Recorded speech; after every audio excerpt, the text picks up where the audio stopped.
The rain hammered against Lincoln High's windows like bullets, each drop exploding into 1,000 fragments before sliding down the glass. I should have left hours ago, but the stack of ungraded art projects on my desk seemed to mock me every time I glanced at the clock. 26 years old, and I was spending another Friday night alone in an empty school building, surrounded by watercolor disasters and charcoal smudges that barely resembled the Renaissance masterpieces I'd assigned. The fluorescent lights above flickered sporadically, casting eerie shadows across the classroom walls, where my students' work hung in neat rows. Monet's lilies reimagined by hormonal teenagers. Picasso's cubism filtered through the lens of social media addiction. At least they tried, which was more than I could say for the school board's effort to keep this place funded. I gathered the last of the projects, shoving them into my worn leather bag. The sound echoed unnaturally in the silence.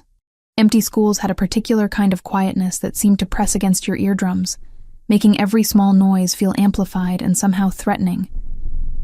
My heels clicked against the polished linoleum as I made my way toward the exit, past rows of battered lockers and bulletin boards announcing homecoming dates that had already passed.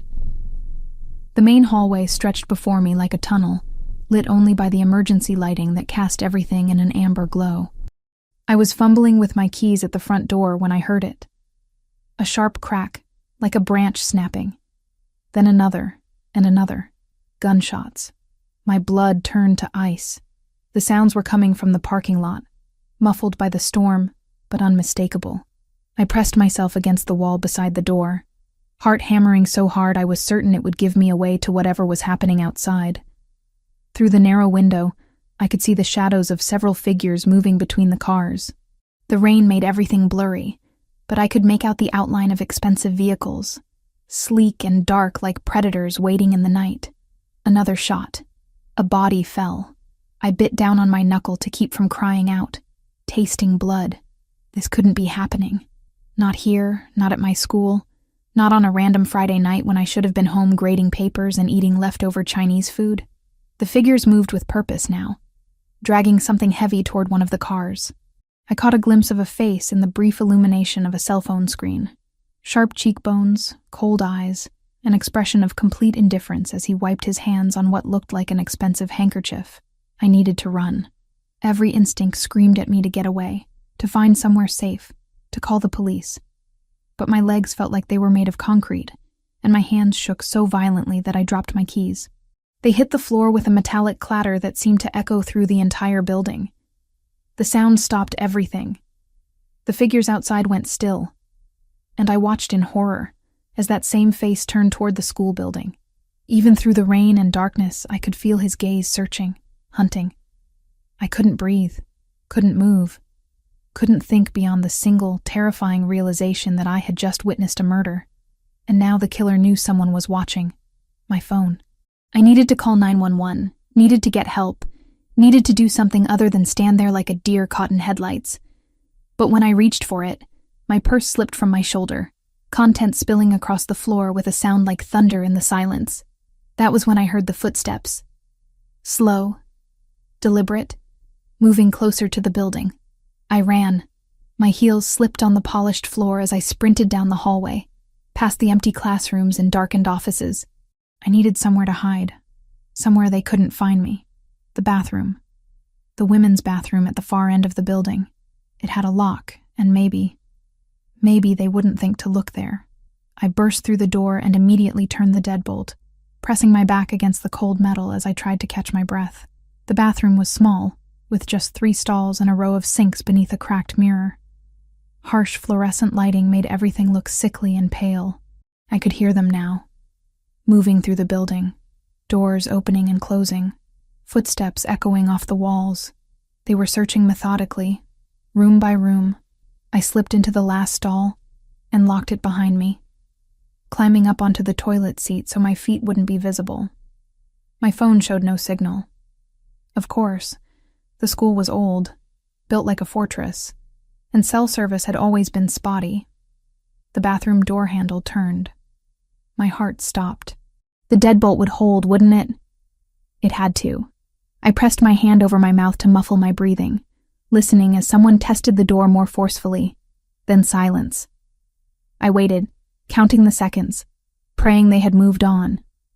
1 minute, 2, 3, the lights went out.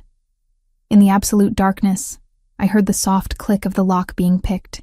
Professional, efficient, terrifying. The door opened with barely a whisper of sound. "I know you're here." The voice was low, controlled, with the faintest trace of an accent I couldn't place. Italian, maybe. "You saw something you shouldn't have seen." I held my breath, pressing myself against the stall wall as if I could somehow disappear into it. "I'm not going to hurt you," he continued, his footsteps moving slowly across the tile floor. "But we need to talk. About what you witnessed. About what happens now." He was close. So close I could hear the soft rustle of expensive fabric as he moved. "You can come out now or I can come find you. Your choice." The silence stretched between us like a razor wire. I could feel his presence in the darkness, patient and immovable. This wasn't someone who made idle threats. Slowly, on trembling legs, I unlocked the stall door and stepped out into the black void of the bathroom. A beam of light hit my face, blinding me momentarily. When my eyes adjusted, I found myself staring at a man who looked like he'd stepped out of a Renaissance painting. Dark hair perfectly styled despite the rain, sharp features carved from marble, and eyes the color of winter ice that seemed to see straight through me. He was beautiful in the way that dangerous things often are. Deadly and compelling and absolutely terrifying. "Valentina Costa," he said, and my blood turned to ice water. He knew my name. 26 years old. Art teacher. Lives alone in apartment 3B on Maple Street. Parents died in a car accident 8 years ago. Left you with $30,000 in debt that you're still paying off. How do you... I make it my business to know these things. He stepped closer, and I caught the scent of expensive cologne mixed with something metallic. Blood. "The question is, Miss Costa, what am I going to do with you now?" I couldn't speak. Couldn't think. Could barely stand. "You saw something tonight. Something that could be problematic for me and my associates. That puts us both in a rather difficult position." "I won't tell anyone," I whispered. "I swear. I won't say anything to anyone." A ghost of a smile crossed his lips, but it didn't reach those ice-blue eyes. "I'm sure you believe that, but fear makes people do unpredictable things, and I've built my life on being able to predict exactly what people will do."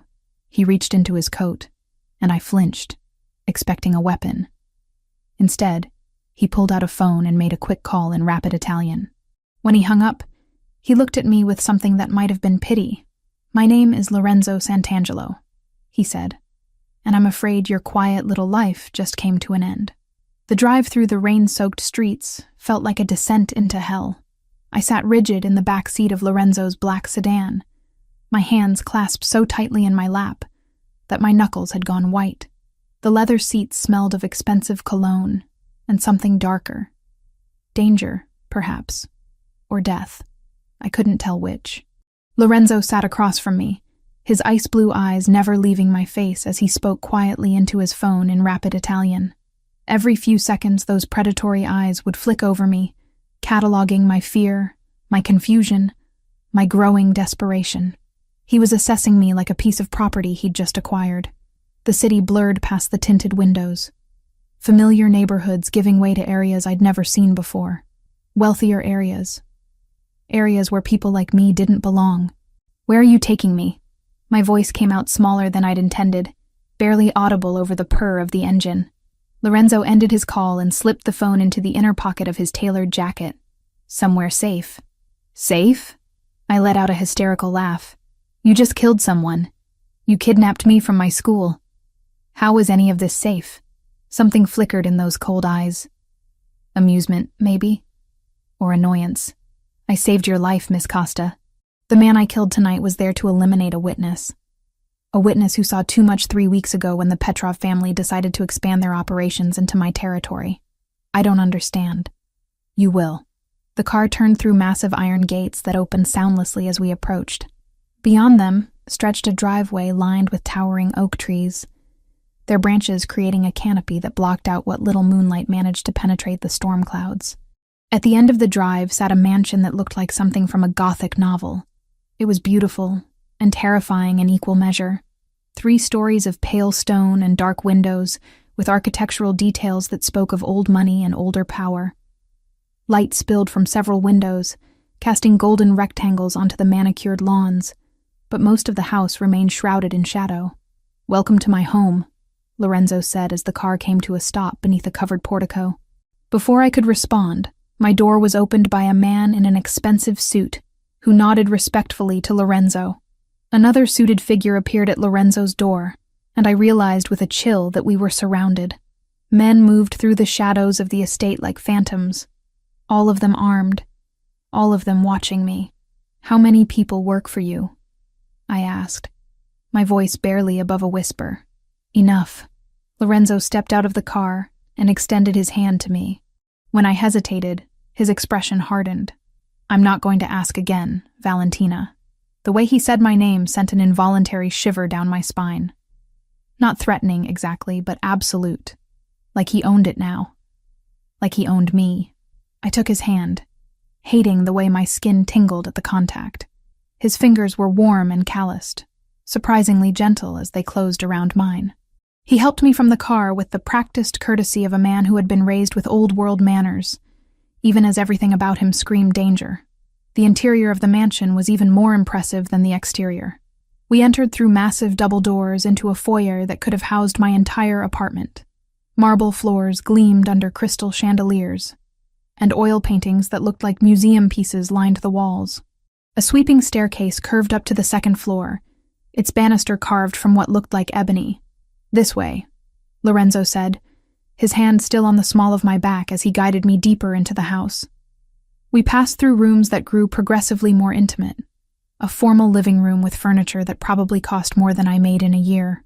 A library with floor-to-ceiling bookshelves and the lingering scent of aged paper and leather. Finally, we reached what appeared to be his private study.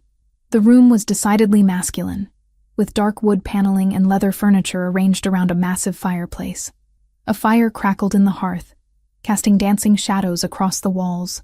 Behind an enormous desk sat rows of filing cabinets, and I caught a glimpse of multiple computer monitors displaying what looked like security feeds. "Sit," Lorenzo commanded, gesturing to one of 2 leather chairs positioned in front of the fireplace. I remained standing. "I want to go home." "That's not possible." "Why not?" "I told you I won't say anything about what I saw. I swear to you." "Your word means nothing." He moved behind his desk and withdrew a thick manila folder, which he tossed onto the coffee table between us. "Your name is Valentina Elena Costa. You're 26 years old, born in Chicago but moved to New York when you were 18 to attend art school. Your parents died in a car accident 8 years ago, leaving you with significant debt from your father's medical treatments." My blood turned to ice. "How do you know all that? You live alone in a 1-bedroom apartment on Maple Street that you can barely afford. You teach art at Lincoln High School for $38,000 a year, which isn't enough to cover your living expenses, let alone pay down your student loans and your father's medical debt. You have $17,000 in credit card debt. Your car is 12 years old and needs a new transmission, and you've been eating ramen noodles for dinner 4 nights a week for the past 6 months." Each word was like a physical blow. My entire pathetic life laid bare by this man who looked like a prince and spoke like the devil himself. You have no close friends, no romantic relationships, and the only family you have left is an elderly aunt in Florida who has dementia and doesn't remember your name. His voice was clinical, detached, as if he were reading a grocery list rather than dissecting my existence. "You're completely, utterly alone in the world, Valentina, which makes you perfect for what I need." "What you need?" I sank into the chair, my legs suddenly unable to support me. Lorenzo moved around the desk with predatory grace, settling into the chair across from me. The firelight played across his sharp features, making him look like something carved from marble and shadow. 3 weeks ago, you witnessed the assassination of Vincent Torino, a member of my organization who had been feeding information to the Russian Bratva. Tonight, you witnessed me eliminating the man the Russians sent to silence you permanently. I don't understand. How did they even know I existed? Because Vincent told them about you before he died. Told them about the pretty teacher who saw him pass documents to Dmitry Petrov in the parking lot of your school. The room spun around me. That's impossible. I never saw anything like that. I would have remembered. You were leaving school late that night, too. You walked past Vincent's car just as he was handing over a flash drive containing information about my shipping operations. You probably didn't think anything of it at the time, but Vincent was paranoid. He was convinced you'd seen enough to identify him later. I tried to remember that night 3 weeks ago, but it was just another evening of staying late to grade papers. Had I seen something? Someone? Even if that's true, why does it matter now? Vincent is dead. I couldn't identify him to anyone. Lorenzo leaned forward, his ice blue eyes boring into mine. Because the Russians don't take chances. They've decided you're a liability, and they won't stop hunting you until you're dead. The weight of his words settled over me like a shroud. So what happens now? A smile played at the corners of his mouth, but it was cold, calculating. Now, Valentina Costa, you disappear. Your old life ends tonight. You can't just make me disappear. People will notice I'm gone. My students, my principal. Your principal received a call an hour ago informing him that you've suffered a family emergency and will be taking an indefinite leave of absence. Your landlord has been paid 3 months' rent in advance and told you've moved out of state to care for a sick relative. Your car has been moved from the school parking lot. I stared at him in horror. In the span of a few hours, he had erased my entire existence with the efficiency of a man who had done this before. The woman who was Valentina Costa no longer exists, he continued. But I'm offering you something better. Something more. What? He stood and moved to a sideboard, pouring amber liquid from a crystal decanter into 2 glasses. He offered one to me, but I shook my head. Protection. Security. A life without fear or want. He took a sip of what I assumed was extremely expensive whiskey. In exchange for one thing. What? Your complete obedience. The word hung in the air between us like a challenge. I could see it in his eyes, the absolute certainty that I would comply, that I had no other choice. He was probably right. I won't be your prisoner. You won't be my prisoner, he agreed. You'll be my wife. The word wife hung in the air between us like a death sentence. I stared at Lorenzo Santangelo, searching his ice blue eyes for any sign that this was some kind of twisted joke. But there was nothing except cold calculation and absolute certainty. That's insane, I whispered. You can't just decide to marry someone you met an hour ago. I can do whatever I want, Valentina. That's what power means. I stood abruptly, the leather chair scraping against the hardwood floor. No, I won't do it. You can't make me. Lorenzo remained seated, completely unfazed by my outburst. He took another sip of his whiskey, studying me over the rim of the crystal glass like I was a painting he was considering purchasing. Sit down. I said no. The temperature in the room seemed to drop 10 degrees. When Lorenzo finally spoke, his voice carried the weight of absolute authority. Sit. Down. Every instinct screamed at me to run. But where could I go? I was trapped in a mansion surrounded by armed men, miles from anywhere I knew. Slowly, reluctantly, I sank back into the chair. Better. He set down his glass and leaned forward, resting his elbows on his knees. Let me explain something to you, cara mia. The Petrov family doesn't negotiate. They don't show mercy. They don't leave loose ends. Right now, you are the loosest of loose ends. But I told you, what you told me is irrelevant. They've already decided you're a threat. The only way to keep you alive is to make you untouchable. I wrapped my arms around myself, suddenly cold despite the fire crackling in the hearth. And marrying you makes me untouchable? Marriage to me makes you family. And in this world, familia is sacred. Even the Russians wouldn't dare touch the wife of Lorenzo Santangelo. The way he said his own name sent another shiver down my spine, like it was a weapon in itself. This marriage means nothing, he continued, his voice matter of fact. A piece of paper. A legal shield. Nothing more. Then why marriage? Why not just, I don't know, put me in witness protection or something? Lorenzo laughed, a sound devoid of humor. Witness protection? You think the federal government can keep you safe from the Bratva? They have people everywhere, Valentina. Police, judges, federal agents.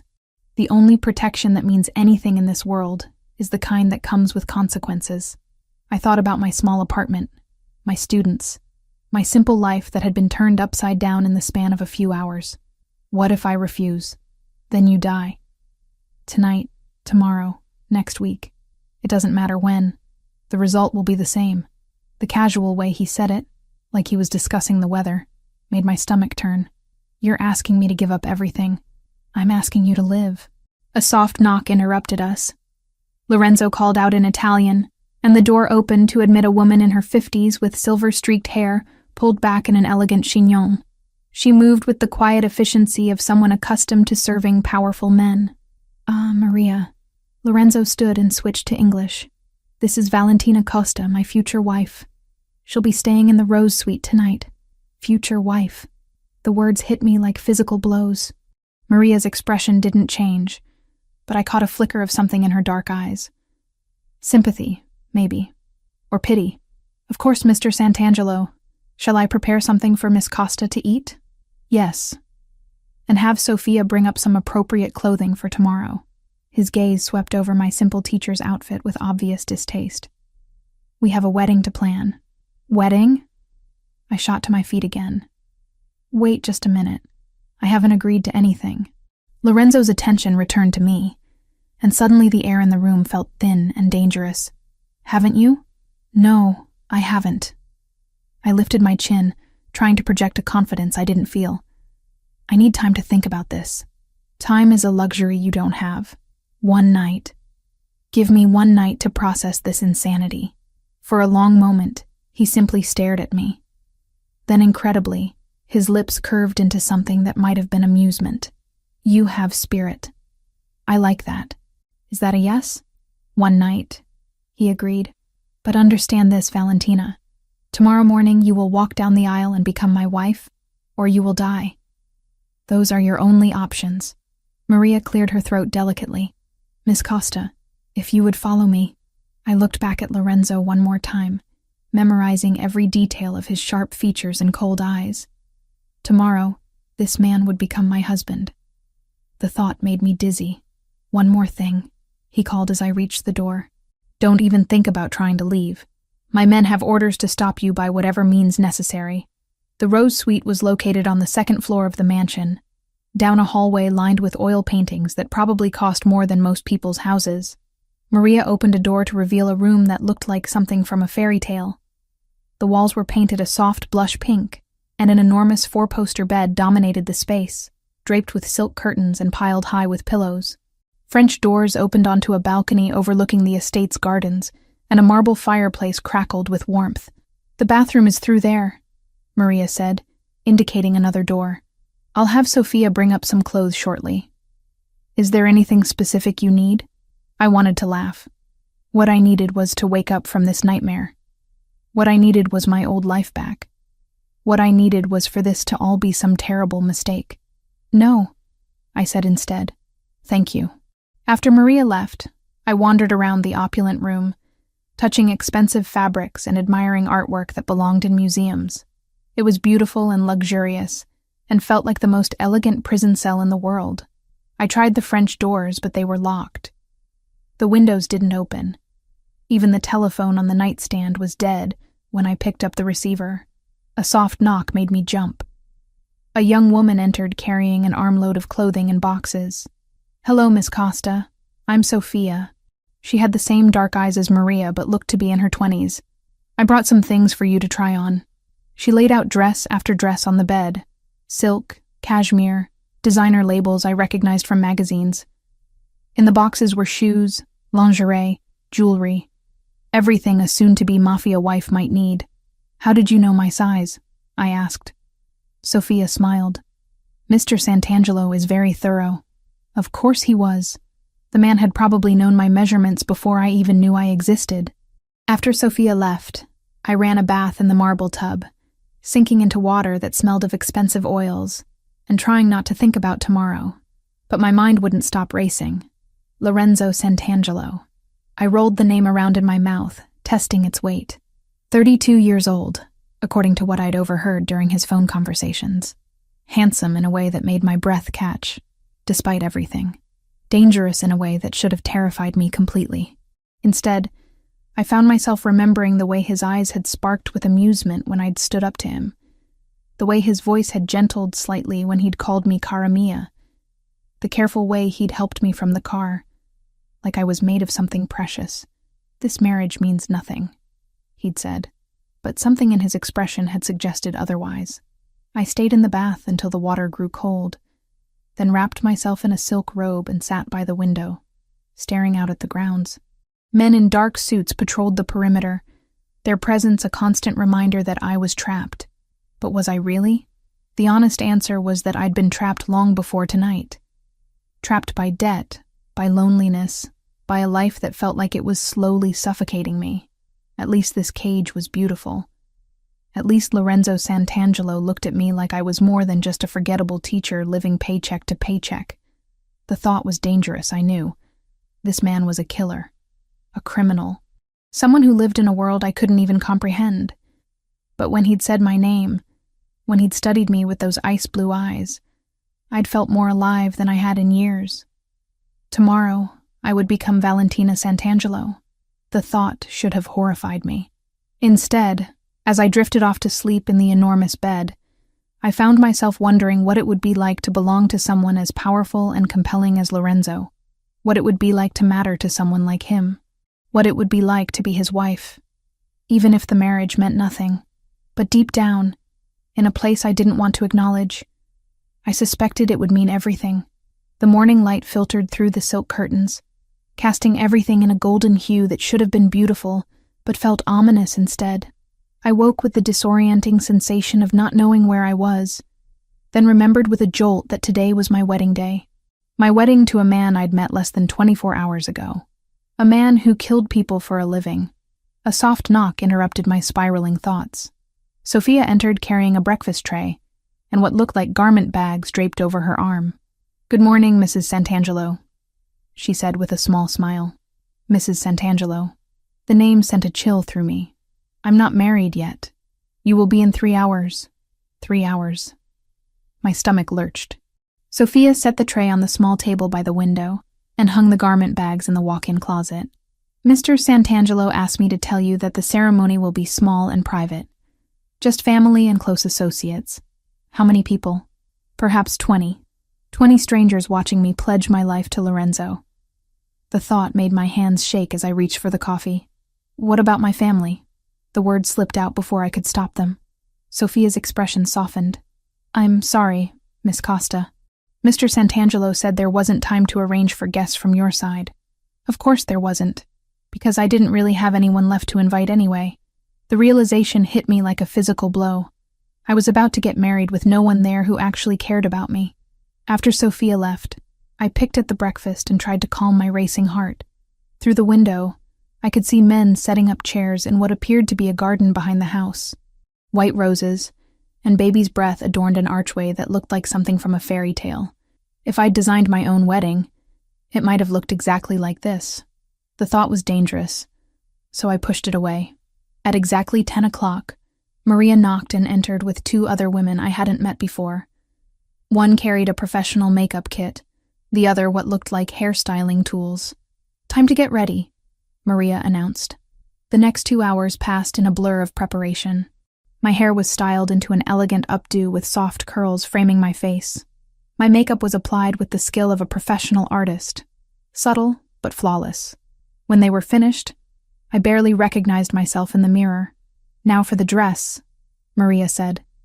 She unzipped one of the garment bags to reveal a gown that took my breath away. It was ivory silk, simple yet elegant, with a fitted bodice and flowing skirt that would fall just to my ankles. The neckline was modest, but somehow still managed to be sensual, and delicate lace sleeves completed the look.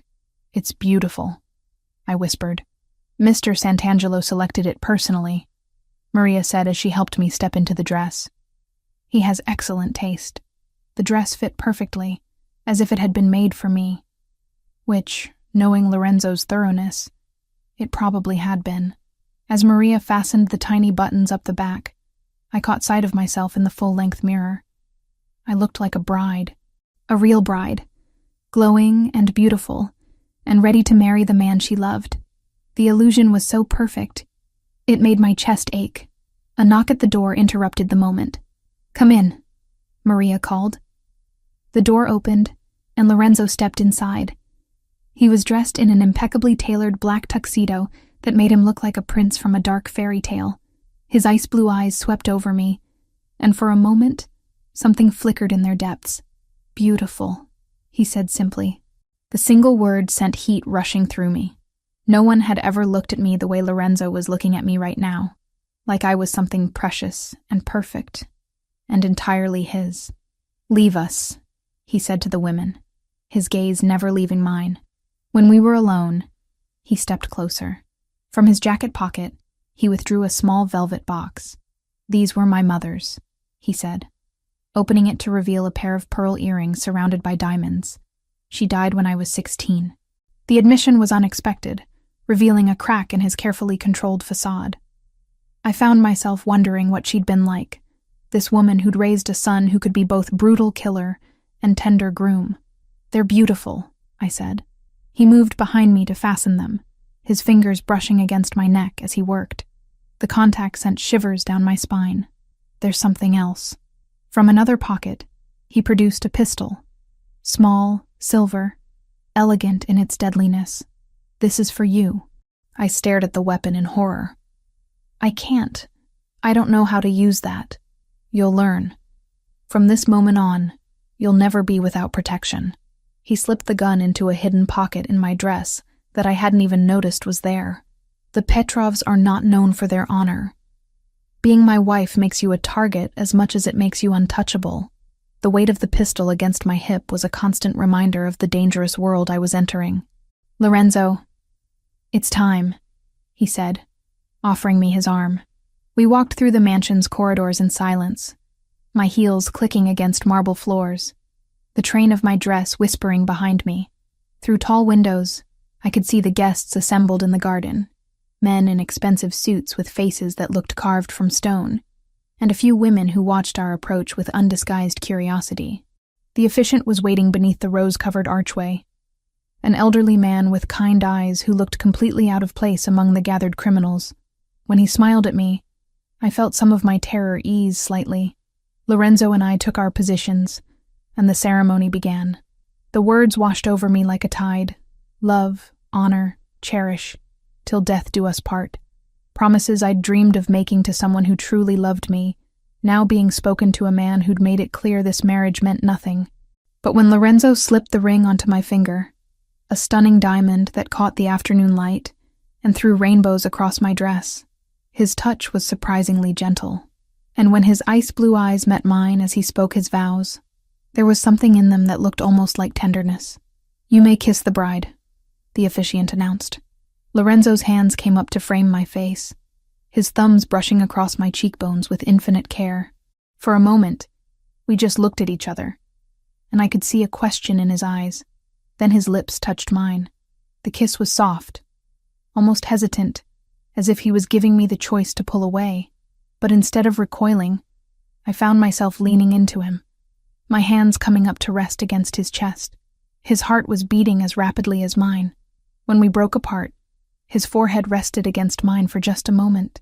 "Mrs. Santangelo," he whispered, so quietly that only I could hear.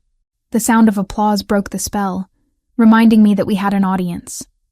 I turned to face our guests, Lorenzo's arm around my waist, and tried to smile like a happy bride. But as I looked out at the faces of the men who worked for my new husband, men who killed and stole and worse for his approval, I realized with crystal clarity that my old life hadn't just ended last night in that school bathroom. It had ended the moment I'd said "I do" to Lorenzo Santangelo. Now I belonged to him, and he belonged to a world where violence was currency and loyalty was bought with blood. The question was, what kind of woman would I become in order to survive it? 3 weeks into our honeymoon in the Amalfi Coast, I finally understood what Lorenzo meant when he said this marriage was just business. We occupied the same villa, shared meals on the terrace overlooking the Mediterranean, even slept in the same enormous bed. But he treated me like an expensive piece of art he'd acquired, beautiful to look at, carefully protected, but never truly touched. The villa was a masterpiece of Italian architecture, perched on cliffs that dropped dramatically into azure waters.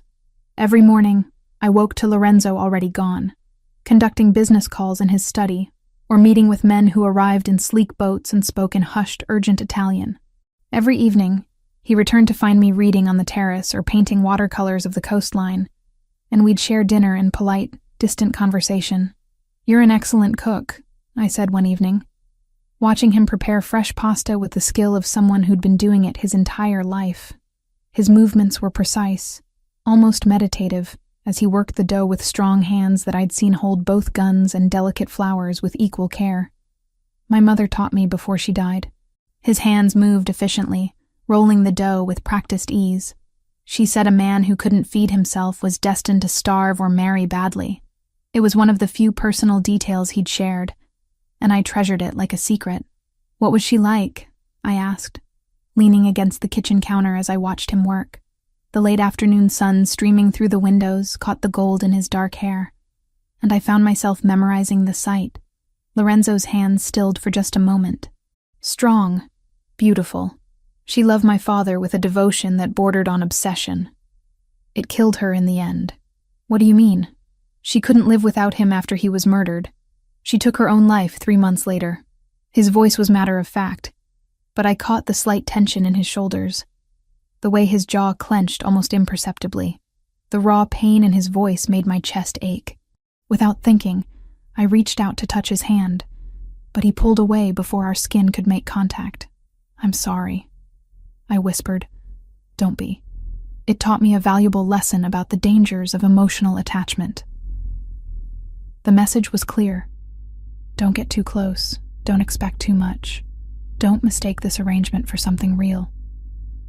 But late at night, when he thought I was sleeping, I'd feel the mattress dip as he sat on the edge of the bed, his presence a warm weight in the darkness. Sometimes his fingers would almost brush my hair before he'd catch himself and pull away. Sometimes I'd hear him whisper my name like a prayer he wasn't allowed to say. Those moments gave me dangerous hope. During the days, I explored the villa and its grounds like a beautiful prisoner. The staff was kind but distant, speaking to me with the careful respect reserved for the boss's wife. I painted the sweeping views of the coastline, read books from Lorenzo's extensive library, and tried not to think about the fact that I was completely cut off from everything I'd ever known. The isolation should have driven me mad. Instead, I found myself studying Lorenzo, like he was one of the Renaissance masters I'd taught my students about. Every gesture, every expression, every carefully controlled word fascinated me. He was a man built of contradictions, capable of breathtaking violence and unexpected tenderness, ruthless in business, but gentle when he thought no one was watching. I began to understand that the distance he maintained wasn't just about emotional protection. It was about control. Lorenzo Santangelo controlled everything in his world with military precision, and that included his own feelings. But I was starting to suspect that his feelings for me were becoming increasingly difficult to control. On our 21st day in Italy, everything changed. I was painting on the terrace when I heard the sound of multiple boats approaching at high speed. The mechanical roar of powerful engines cut through the peaceful afternoon like a knife. Lorenzo emerged from his study, tension radiating from every line of his body. He spoke rapid Italian into his phone while scanning the horizon with military precision. "Get inside," he commanded, his voice carrying an authority I'd never heard before. "Now." "What's happening?" "The Petrovs. They've found us." Terror flooded my system. I'd almost forgotten about the Russians in the idyllic bubble of our honeymoon. Almost forgotten that we were being hunted by people who wanted me dead for something I'd witnessed weeks ago in a school parking lot. Lorenzo grabbed my arm, pulling me toward the villa's interior. His grip was firm but careful, mindful of my strength even in his urgency. "There's a safe room behind the wine cellar. I need you to—" The first gunshot shattered the afternoon calm. Lorenzo shoved me to the ground as bullets sprayed across the terrace, destroying my easel and sending chunks of stone flying through the air like deadly confetti. My painting of the Mediterranean sunset dissolved into ribbons under the assault. The peaceful villa transformed into a war zone in seconds. "Stay low," Lorenzo shouted over the chaos. He'd drawn a gun from somewhere, his entire demeanor shifting from distant husband to lethal predator. The transformation was instantaneous and absolute. "Can you make it to the stairs?" More gunshots erupted from multiple directions. They weren't just attacking from the water. They'd surrounded us on land, too. Through the chaos, I could hear men shouting in Russian, their voices harsh and urgent. "Lorenzo!" I screamed as a bullet came so close to his head that it singed his perfectly styled hair. His ice-blue eyes met mine across the terrace, and for the first time since our wedding, I saw real emotion there. Fear. Not for himself, but for me. "Go!" he roared. "Get to the safe room." But I couldn't move. Couldn't think. Couldn't process that this beautiful place where we'd been playing house had become a battlefield where people were trying to kill us. That's when I saw the boat speeding directly toward our private dock. In it sat a man with pale eyes and stark Slavic features. Dmitry Petrov, I realized with bone-deep certainty. The Russian who wanted me dead. Even from a distance, I could see the cold satisfaction on his face as he surveyed the chaos his men had created. Lorenzo followed my gaze, and his face went completely still. "Merda," he breathed, his voice carrying a note of genuine concern that chilled me more than the gunfire. He spoke rapidly into his phone, but I could tell from his expression that help was too far away. We were on our own against however many men Petrov had brought with him. "Valentina, listen to me." He crawled across the stone floor to where I lay frozen. Blood was seeping through his white shirt from a graze on his arm, but he ignored it completely. "In about 60 seconds, Dmitry Petrov is going to walk through that door. When he does, I need you to run. Don't look back. Don't try to help me. Just run to the safe room and lock yourself inside. I'm not leaving you. You are. Because if he gets his hands on you, he'll use you to destroy me, and then he'll kill us both anyway." The sound of footsteps in the villa made us both freeze. Heavy boots on marble floors, multiple sets, moving with military precision. They were inside. Lorenzo pressed something cold and heavy into my hands. A gun. The one he'd given me on our wedding day that I'd never thought I'd actually need to use. "Remember what I taught you," he whispered, his breath warm against my ear. "Safety off, aim for the center of mass, squeeze, don't pull the trigger. And Valentina," his voice caught slightly, "whatever happens, know that you gave me something I never thought I could have." "What?" "Hope." The footsteps were getting closer, accompanied by harsh Russian voices. Lorenzo kissed me then, hard and desperate and full of all the emotion he'd been holding back for weeks. When he pulled away, his eyes were fierce with something that looked remarkably like love. "I should have told you," he said. "This marriage, it stopped being business the moment I put that ring on your finger." Then he was gone, moving with lethal grace toward the villa's interior, drawing the attackers away from me with his own body as bait. I heard shouting in Russian and Italian, then gunfire. So much gunfire that the walls seemed to shake with it. But I didn't run to the safe room like he'd commanded. Instead, I found myself moving toward the sound of battle, the gun steady in my hands, my heart pounding with a mixture of terror and something else. Something fierce and protective and absolutely certain. Lorenzo Santangelo was my husband. He might have married me for business, but somewhere along the way, I'd fallen in love with him, and I'd be damned if I was going to hide in a closet while he fought for our lives alone. The thought should have horrified me, that I was willing to kill for him, willing to die for him. But instead, it felt like the truest thing I'd ever known. When I reached the villa's main room, I saw Lorenzo backed against the wall, bleeding from wounds in his shoulder and thigh, facing 3 armed Russians. Dmitry Petrov stood in the center, his pale eyes filled with cold satisfaction as he surveyed his cornered prey. "The famous Lorenzo Santangelo," Dmitry said in accented English. "Not so powerful now, are you? Where's your pretty little wife?"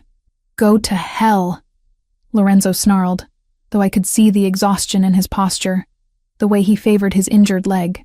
Dmitry smiled, an expression devoid of warmth or humanity. "I think I'll find her myself. After I finish with you, I have such plans for the little teacher who thought she could witness my business and live to tell about it." That's when I stepped out of the shadows, gun raised, hands steady despite the adrenaline coursing through my veins. "You found me," I said. All 4 men turned in shock, but I kept my weapon trained on Dmitry, remembering everything Lorenzo had taught me during our quiet evenings on the terrace. "Mrs. Santangelo," Dmitry said, his smile widening into something predatory. "How thoughtful of you to join us. Though I must say, you're not quite what I expected from a Mafia wife." "Let him go." Dmitri laughed, a sound like breaking glass. "You think you can threaten me, little teacher? You don't have the stomach for this world. You don't have what it takes to pull that trigger." "You're right," I said calmly, my voice steadier than I felt. 3 weeks ago, I couldn't have hurt anyone. I spent my whole life avoiding conflict, trying to help people instead of hurting them. But you made one mistake, Dmitri. "And what's that?" I thought about Lorenzo's gentle hands teaching me to cook, his quiet presence in the darkness, the way he'd kissed me like I was precious and fragile and worth dying for. "You threatened my husband." I squeezed the trigger.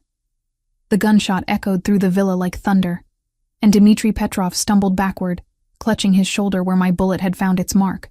Blood seeped between his fingers as he stared at me in shock, his pale eyes wide with disbelief. "You shot me," he said, as if he couldn't quite process what had happened. "I warned you," I replied, keeping the gun trained on him even as my hands shook with adrenaline. "I told you to let him go." The other 2 Russians raised their weapons toward me, but Lorenzo moved with lightning speed despite his injuries. In one fluid motion, he disarmed the nearest man and put a bullet in the second before they could fire. The sound of gunshots filled the air again, mixing with Dmitri's pained curses in Russian. "Valentina, get down!" Lorenzo shouted as more men poured into the villa from outside. I dropped behind an overturned marble table just as automatic gunfire sprayed across the room. Chunks of priceless art and centuries-old furniture exploded around us. Through the chaos, I could see Lorenzo moving like a man possessed, taking cover behind a stone pillar as he returned fire with deadly precision. "How many more are there?" I called out to him. "Too many," he replied grimly, "but I called for backup before they breached the perimeter. My men should be here soon." "Should be? Pray they are." Dmitri was still standing, though he swayed from blood loss. He barked orders in Russian to his men, and I watched in horror as 3 more armed figures appeared at the villa's entrance. We were outnumbered at least 6-1. "Lorenzo Sant'Angelo," Dmitri called out, his accented voice carrying despite the gunfire. "You've caused me considerable trouble, but I'm prepared to be reasonable. Give me the woman, and I'll kill you quickly." "Counter offer," Lorenzo replied, his voice deadly calm.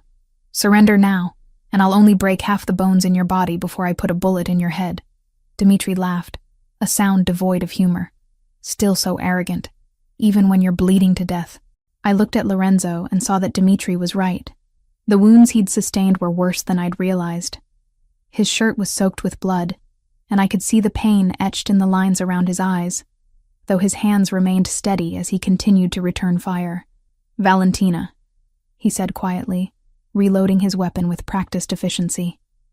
"There's something I need you to know." "What?" "The safe room has a direct line to my security team. If something happens to me, nothing's going to happen to you.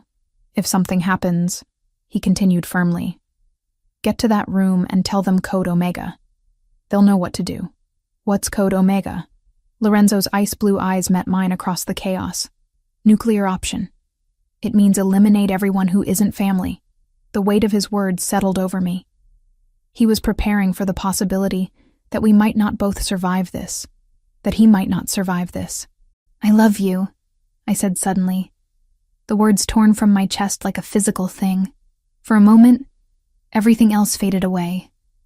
The gunfire, the danger, the blood, none of it mattered.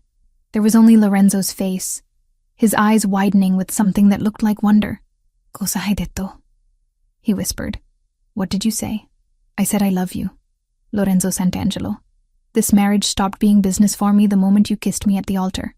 A smile transformed his face, making him look younger, softer, like the man he might have been in a different life. "Ti amo anch'io, cara mia. I love you too." The sound of helicopters approaching interrupted the moment. Through the villa's shattered windows, I could see black aircraft descending toward the estate, and my heart leaped with hope. "Cavalry's here," Lorenzo said with grim satisfaction. But Dmitri wasn't finished. With a roar of rage, he lunged from his cover, gun raised not at Lorenzo but at me. Time seemed to slow as I saw his finger tighten on the trigger. saw the hatred burning in his pale eyes. Lorenzo moved without hesitation, throwing himself between us just as Dmitri fired. The bullet meant for me caught Lorenzo in the chest, and he went down hard. "No!" I screamed, abandoning my cover to reach him. I dropped to my knees beside him, pressing my hands against the wound as blood poured between my fingers. "Lorenzo, stay with me. Please, stay with me." His breathing was shallow, labored. "Valentina, don't talk. Save your strength. Help is coming." Around us, the villa erupted in chaos as Lorenzo's men repelled through the windows and engaged the remaining Russians. The firefight was brief, but intense. I heard Dmitri cry out in pain, then fall silent.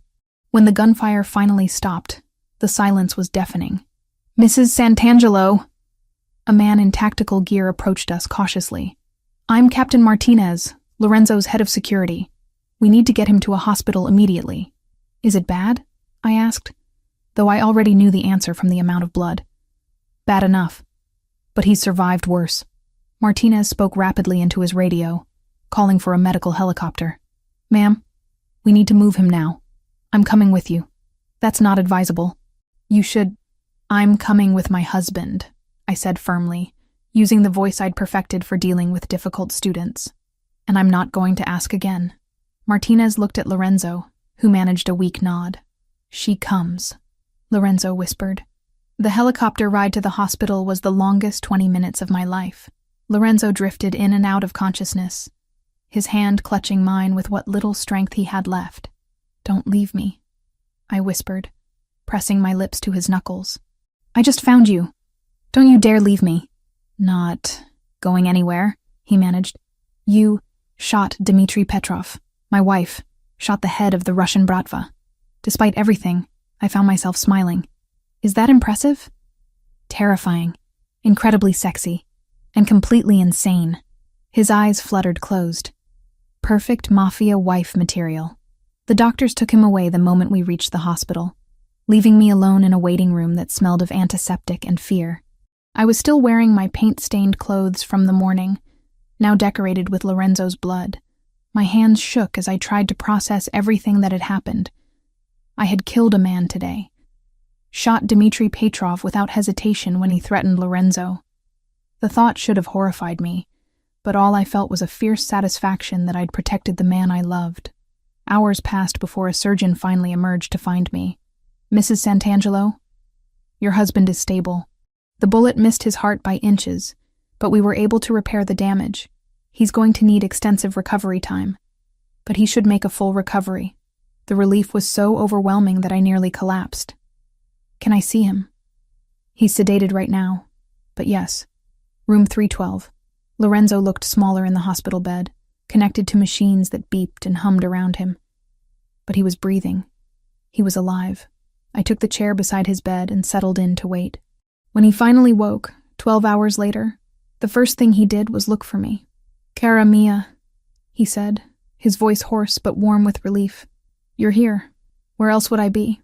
I leaned forward to brush a kiss across his forehead. "How do you feel?" "Like I've been shot by a Russian psychopath." He tried to sit up and winced. "But alive, thanks to you." "Thanks to me?" "Lorenzo, you took a bullet meant for me, and you shot the man who fired it. We're even." I laughed despite myself. "Is this what marriage to you is going to be like? Taking turns saving each other's lives?" Lorenzo's expression grew serious. "Valentina, about what I said in the villa. That you love me? I hope you meant it, because I meant what I said too. I meant every word." He reached up to cup my face with his uninjured hand. "When I married you, I told myself it was just business. A convenient solution to keep you safe. But somewhere between our wedding day and watching you paint on that terrace, you became everything to me." "Just so we're clear," I said, settling more comfortably in my chair. "This marriage definitely means something now." "Everything," he agreed. "It means everything." Outside the hospital window, the Italian sun was setting over the Mediterranean, painting the sky in shades of gold and crimson. Tomorrow, we would have to deal with the aftermath of what had happened at the villa. There would be police reports, rival families to negotiate with, and the complex business of running a criminal empire while recovering from gunshot wounds. But tonight, all that mattered was that we were both alive, both whole, and both finally ready to admit that somewhere between a forced marriage and a mafia war, we had found something neither of us had been looking for. We had found love. 2 months after the attack at the villa, Lorenzo was finally cleared for normal activity. The doctors had been cautiously optimistic throughout his recovery, but seeing him move without wincing for the first time since Italy felt like a miracle. We were back in New York, in the mansion that had become my home, though it felt different now. The walls that had once seemed like a prison now felt like a sanctuary. Every room held memories of our strange courtship. The library where we'd shared our first real conversation. The study where he'd proposed this arrangement that had become so much more. "You're staring," Lorenzo said without looking up from the financial reports spread across his desk. Even recovery hadn't slowed his work ethic. "I'm admiring," I corrected, curling deeper into the leather chair where I'd taken to spending my afternoons while he worked. "There's a difference." "Is there?" He finally looked up, those ice-blue eyes warm with affection. "And what exactly are you admiring, Mrs. Santangelo?" The name still sent a thrill through me. Mrs. Santangelo. Not just a legal shield anymore, but a title I wore with pride. "Everything," I admitted. "The way you've thrown yourself back into work like you weren't nearly killed 2 months ago. The way you still insist on making breakfast every morning, even though we have 3 people who could do it for us. The way you look at me like I'm some kind of miracle instead of the woman who accidentally married into the Mafia." Lorenzo set down his pen and gave me his full attention. "You know what I see when I look at you?" "What?" "The woman who shot Dmitry Petrov without hesitation when he threatened her husband. The woman who refused to hide in a safe room while I fought for our lives. The woman who made me believe in something I thought was just a fairy tale." "What's that?" "Love that's worth dying for." I was about to respond when Maria knocked and entered with her usual efficient grace. "Mr. Santangelo, there's a situation that requires your attention." The warmth in Lorenzo's expression evaporated instantly, replaced by the cold focus of a man who'd spent his life dealing with situations. "What kind of situation?" "Marco has been feeding information to the Kozlov family. Captain Martinez intercepted communications 20 minutes ago." The name hit me like a physical blow. Marco, Lorenzo's childhood friend, his most trusted lieutenant, the man who'd stood at his side through every battle until Italy. The betrayal cut deep, but not as deep as the pain I saw flash across Lorenzo's face before he locked it away. "How long?" Lorenzo's voice was completely controlled, but I could see the tension in his shoulders. "At least 6 months, possibly longer. The Kozlovs have been planning a coordinated strike on your shipping operations. Marco provided them with schedules, routes, security protocols. Where is he now?" "Detained in the warehouse on 5th Street, awaiting your orders." Lorenzo stood slowly, his hand moving instinctively to his jacket where I knew he kept his gun. "Gather the senior staff. I want everyone assembled in an hour." "Yes, sir." Maria turned to leave, then hesitated. "Sir, Mrs. Santangelo should know that the Kozlovs have specifically mentioned her in their communications. They see her as a weakness to exploit. Another target on my back. Another family that wanted to use me to hurt Lorenzo. I should have been terrified, but instead, I felt a cold anger settling in my chest. "Thank you, Maria," Lorenzo said. "Double the security detail around the house. No one gets in or out without my personal authorization." After Maria left, silence stretched between us. Lorenzo stared out the window at his perfectly maintained grounds, his jaw clenched with the effort of controlling his emotions. "He was like a brother to me," he said finally. "I know. I trusted him with everything. With you."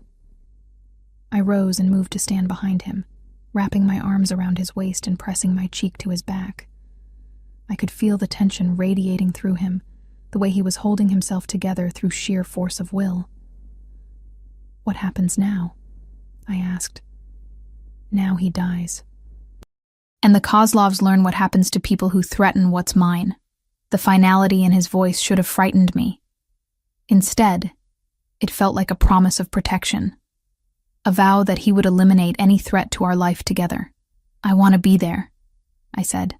Lorenzo turned in my arms, his eyes wide with shock. "What?" "When you confront Marco, I want to be there." "Absolutely not. It's too dangerous, and besides..." Besides what? I'm too soft? Too innocent? I stepped back, meeting his gaze steadily. Lorenzo, I killed for you. I chose this life, chose you, chose to be part of this world. You can't protect me from it forever. I can try, and I love you for it. But Marco betrayed both of us. He put me in danger, put our marriage at risk. I have as much right to face him as you do. Lorenzo studied my face for a long moment, and I could see the internal struggle playing out in his eyes. The man who'd fallen in love with me wanted to keep me safe, sheltered from the darker realities of his business. But the Mafia boss recognized the strength in my argument, understood that I was no longer the frightened teacher he'd rescued from a school bathroom. If you come with me, he said finally, you follow my lead exactly. No improvisation, no heroics. Understood. Understood. And Valentina? His hands framed my face, thumbs brushing across my cheekbones. After tonight, there's no going back.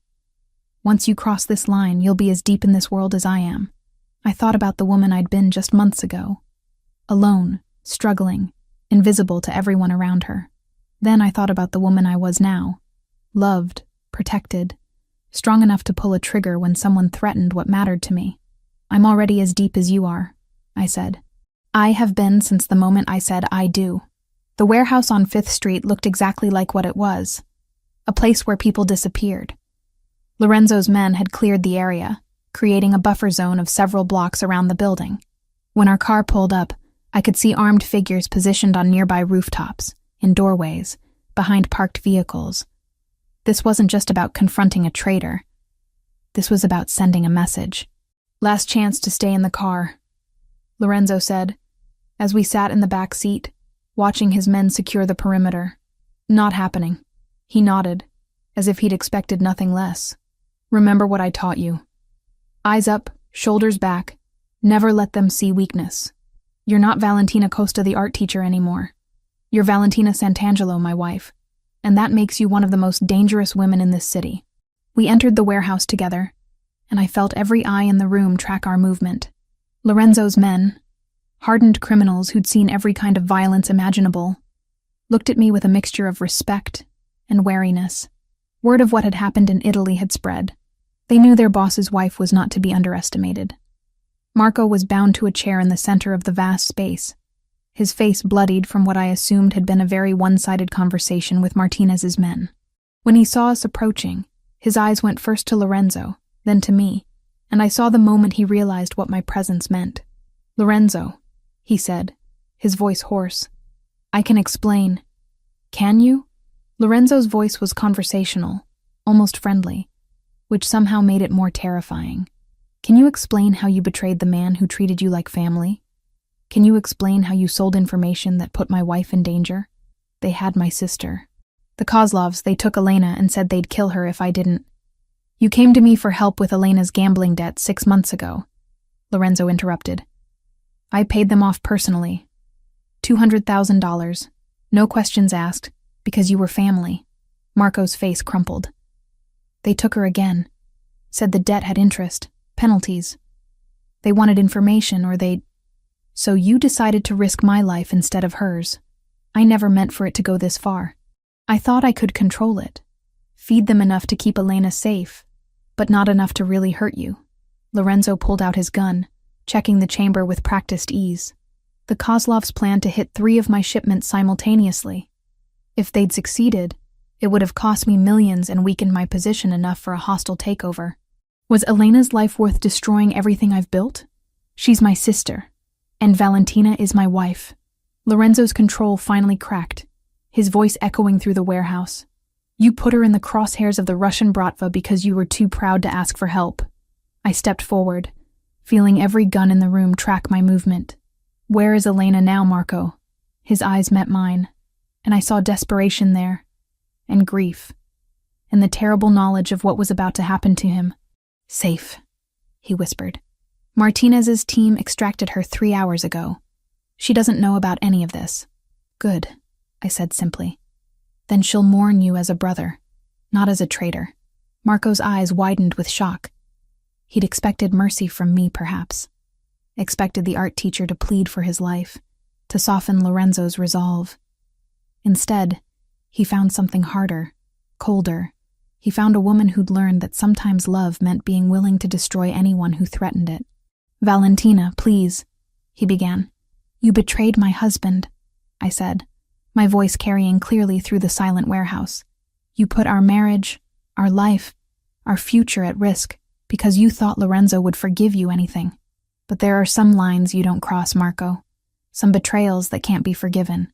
Lorenzo looked at me with something that might have been pride, then turned his attention back to Marco. "Any last words?" "Tell Elena I'm sorry. Tell her I love her. I will." The gunshot was deafeningly loud in the enclosed space, echoing off concrete walls and steel beams. Marco slumped forward, and just like that, a chapter of Lorenzo's life was closed forever. "Clean this up," Lorenzo commanded, holstering his weapon. "And send flowers to Elena. Anonymous but expensive. She's lost enough." As we walked back to the car, I felt the weight of what had just happened settling over me.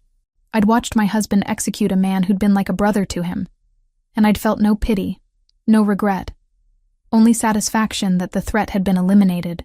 "How do you feel?" Lorenzo asked as we settled into the back seat. "Like myself," I said, and realized it was true. Like exactly who I was meant to be.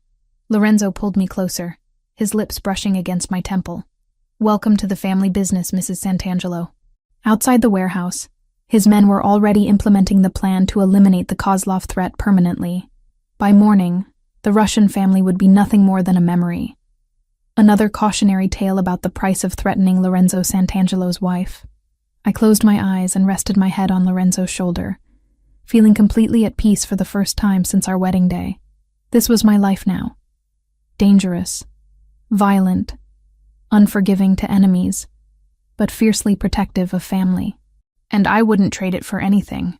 2 years later, I stood in our renovated library, watching Lorenzo pace while speaking rapid Italian into his phone. The conversation was heated, something about shipping routes and territory disputes, but his voice carried the absolute authority of a man who'd consolidated his power completely. The room looked different now. Where once it had felt like a museum, now it felt like home. My paintings hung on the walls alongside the priceless art Lorenzo had inherited, and the massive desk near the window held both his business files and my art supplies. We'd blended our two worlds into something uniquely ours. "Si, capisco," Lorenzo said into the phone, his free hand running through his hair in a gesture I'd learned meant he was frustrated but in control. "Handle it, and make sure they understand this is their only warning." He ended the call and turned to me, his expression immediately softening when our eyes met. 2 years of marriage had taught me to read every micro-expression on his face, and right now I could see tension around his eyes that meant someone had crossed a line. "Problems?" I asked, setting down my paintbrush and giving him my full attention. "Nothing I can't handle. The Torino family thinks they can expand into our territory while I'm distracted." He moved to stand behind my easel, studying the seascape I'd been working on. "They're wrong. Distracted by what?" Lorenzo's hand settled on my shoulders, and I leaned back against his chest, feeling the solid warmth of him. "By my beautiful wife and the news we received this morning." I smiled, my hand moving instinctively to my still flat stomach where our child was growing. We'd found out 3 days ago, and Lorenzo had been alternating between fierce protectiveness and barely contained joy ever since. "You're not distracted," I said. "You're motivated. There's a difference." "Is there?" His lips brushed against my temple. "Because I find myself thinking more about nursery colors than shipping manifests lately. The nursery can wait. Your business can't." Lorenzo spun me around in his arms, his ice blue eyes intense with emotion. "Do you know what you've given me, Valentina?" "What?" "A reason to build something that lasts. Before you, I was just maintaining what my father left me. Now I'm creating a legacy for our children. Children. Plural."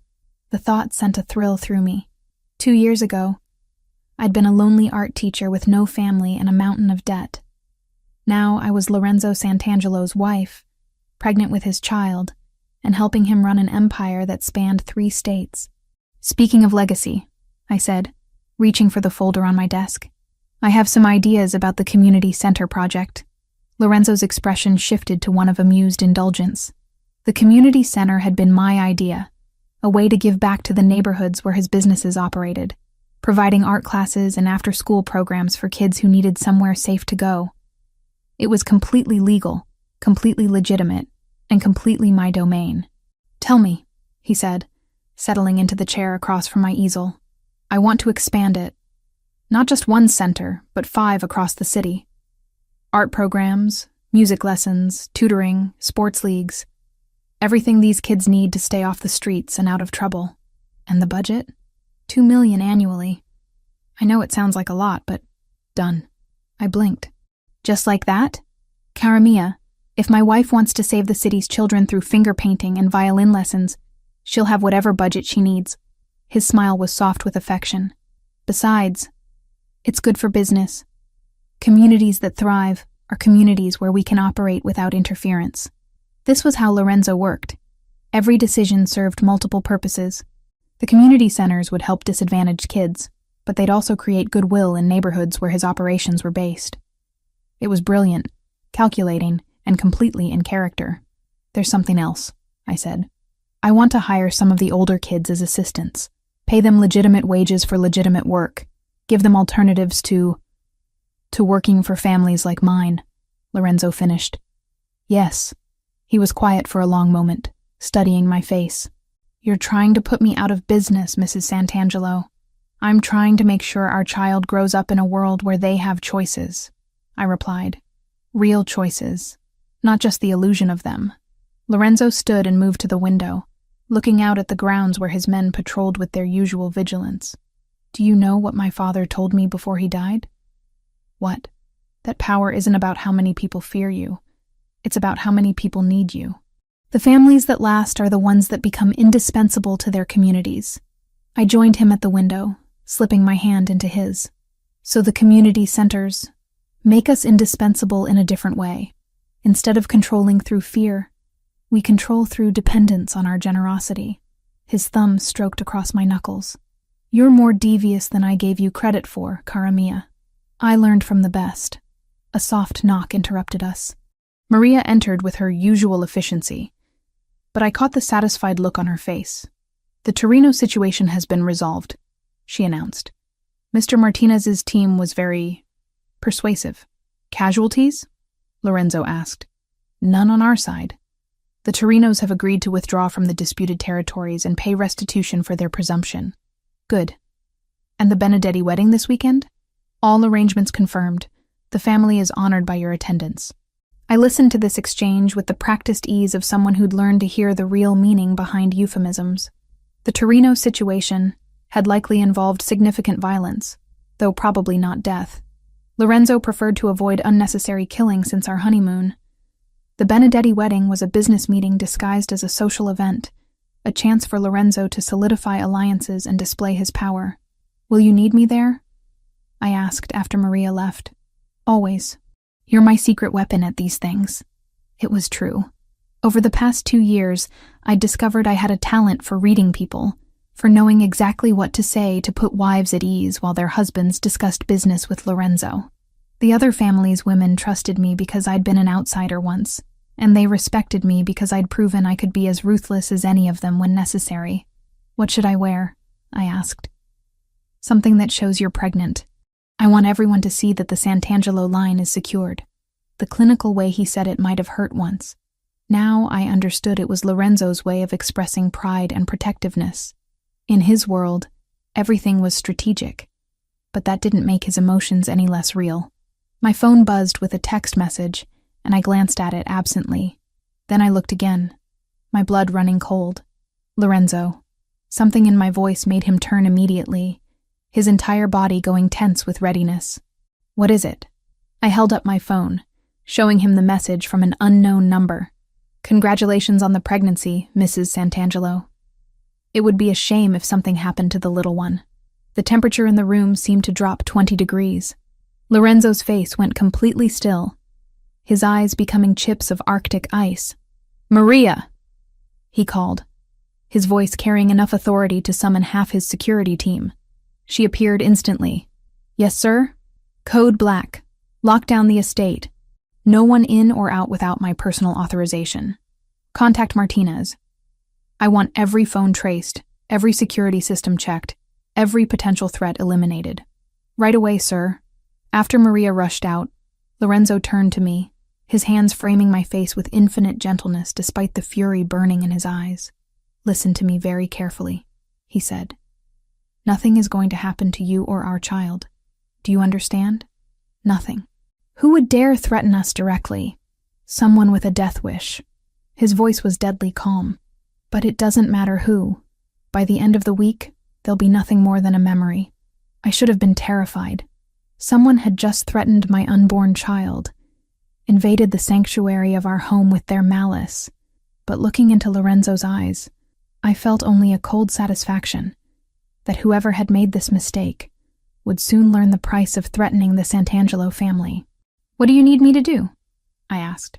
Lorenzo's expression shifted, a smile playing at the corners of his mouth despite the circumstances.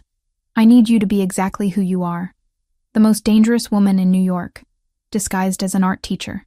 I'm not disguised as anything anymore, I said firmly. I am Valentina Santangelo, your wife, the mother of your children, and anyone who threatens our family will learn why that's the most dangerous thing they could possibly do.